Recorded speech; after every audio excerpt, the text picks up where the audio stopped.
మన ప్రభువును రక్షకుడునైన యేసుక్రీస్తు యొక్క నిత్య రాజ్యములో ప్రవేశము మీకు సమృద్ధిగా అనుగ్రహింపబడునుగాక. ఆమెన్.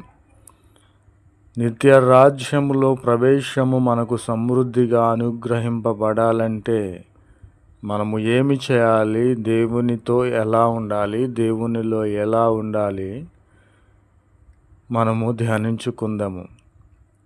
ఈ హేతువు చేతనే మీ మట్టుకు మీరు జాగ్రత్త గలవారై మీ యొక్క విశ్వాసమందు మంచి గుణము కలిగిన వారై ఉండాలి.